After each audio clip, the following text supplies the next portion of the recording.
To be or not to be, that is the question, whether 'tis noble in the mind to suffer the slings and arrows of outrageous fortune, or to take arms against the sea of troubles, and by posing to end them.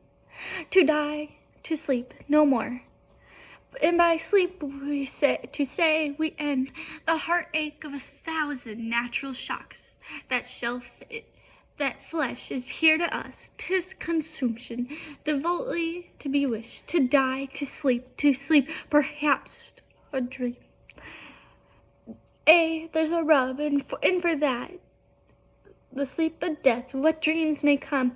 When we have shuffled off this mortal coil, must we give our paws there's the respect, and that makes the calamity of so long a life. For who would bear the whips and scorns of time, the oppressor's wrong, the man's contumely, the pangs of despised love, the law's delay, the insolence of office, and the spurns, the patient merit of unworthy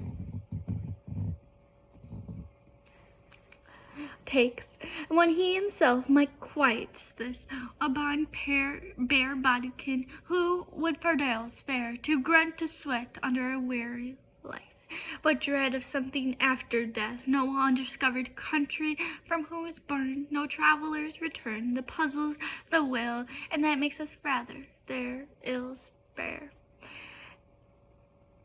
then fly to others that we not know of. The conscience thus does make us a coward of all, and thus the native hue of resolution is sickled, or the pale cast of thought, and enterprises the great pith and moment. With this regard, the currents turn away and lose the name of action. For this one, it's Hamlet, Act 3, Scene 1, and I definitely think that he's going over whether he or Claudius should die, and how he's troubling with his dad's death, and how he's not fully understanding that his dad is dead, but that Claudius killed him, and he can just not understand that betrayal between them. And I definitely think that he would rather die with his dad than be alive while his mom marries his uncle. And it's kind of sad for Hamlet. Like I think it's really sad because he's just like going off about how sad he is in this soliloquy, and like to grunt and sweat under a weary life, but dread of something after death. Like I get what he's saying, like he dreads something after death, but at the same time he's living like a weary life. Like he's kind of making himself kind of go insane through it.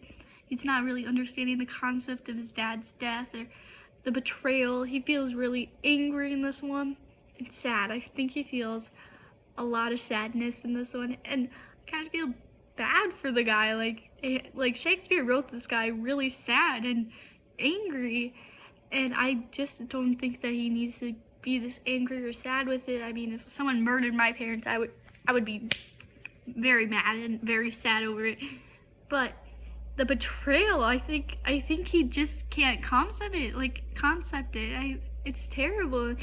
And he just goes over to, the weary life and the puzzles of after death and the illness and all that, and the enterprises of great pith in a moment. Like, I don't think he's fully thinking. I think he's just acting and then thinking and acting insane. I really think that he's not truly insane, but I think he's merely acting insane to get the questions of everybody else. And then when he kills Claudius, if he does kill Claudius, but I'm sure he does, like, kind of see it coming for Claudius, like, he did kill his dad. But when it comes, I think it's gonna be a relief on Hamlet, but also another sadness on him. And I don't know whether he can take another sadness, especially after he went off on his mom. And yeah.